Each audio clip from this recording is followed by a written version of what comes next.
ಓಂ ಸಾಯಿರಾಮ್. ನನ್ನ ಮುದ್ದಿನ ಮಗುವೆ, ನಿನ್ನ ಮನಸ್ಸಿನ ಶುದ್ಧತೆಯೇ ಎಲ್ಲ.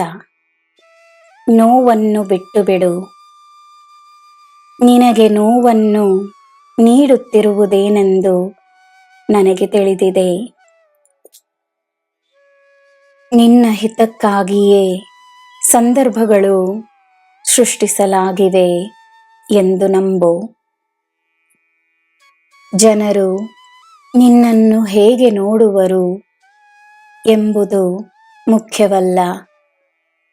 ನೀನು ತನ್ನನ್ನು ಹೇಗೆ ನೋಡುವೆಯೋ ಅದೇ ಮುಖ್ಯ.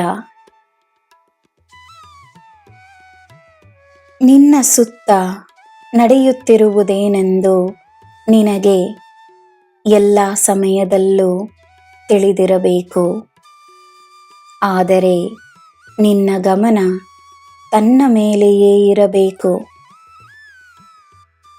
ಬೇರೆಯವರ ಮಾತುಗಳ ಮೇಲೆ, ಅವರ ಕಾರ್ಯಗಳ ಮೇಲೆ ಯಾವ ನಿಯಂತ್ರಣವೂ ಇಲ್ಲವೆಂದಿರುವಾಗ ಚಿಂತಿಸಿ ಪ್ರಯೋಜನವಿಲ್ಲ. ತನ್ನ ಆಲೋಚನೆಗಳನ್ನು ಸರಿಯಾಗಿಟ್ಟುಕೊಂಡರೆ, ತನ್ನ ಕಾರ್ಯಗಳ ಮೇಲೆ ಮಾತ್ರವೇ ಗಮನವಿದ್ದರೆ ನೆಮ್ಮದಿ ಇರುತ್ತದೆ.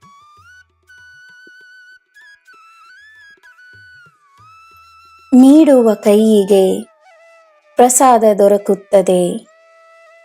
ನೀನು ಹೇರಳವಾಗಿ ಪಡೆಯುವೆ. ಇದು ಈ ನಿನ್ನ ಸಾಯಿಯಪ್ಪನ ಭರವಸೆ.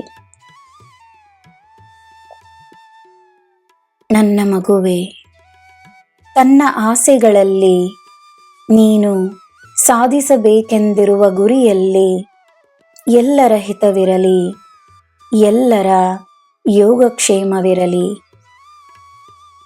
ತನ್ನ ಬಗ್ಗೆ ಮಾತ್ರವಲ್ಲದೆ ಎಲ್ಲರ ಬಗ್ಗೆ ಯೋಚಿಸುವ ವ್ಯಕ್ತಿಯ ಆಸೆ ಪ್ರಾರ್ಥನೆಯಾಗುತ್ತದೆ.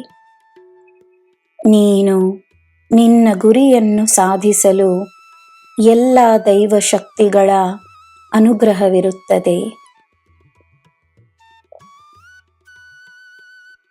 ಈ ಪ್ರಪಂಚವೇ ಒಂದು ಕುಟುಂಬವೆಂದು ಅರಿತ ವ್ಯಕ್ತಿಗೆ ಈ ಇಡೀ ಬ್ರಹ್ಮಾಂಡದ ಆಶೀರ್ವಾದ ಮತ್ತು ಬೆಂಬಲವಿರುತ್ತದೆ. ಈ ಸಾಯಿಯ ಆಶೀರ್ವಾದವನ್ನು ಪಡೆದಿರುವ ನೀನು ಭಾಗ್ಯಶಾಲಿ. ನಿನಗೆ ಎಲ್ಲ ಶುಭವೇ. ಜೈ ಸಾಯಿರಾಮ್.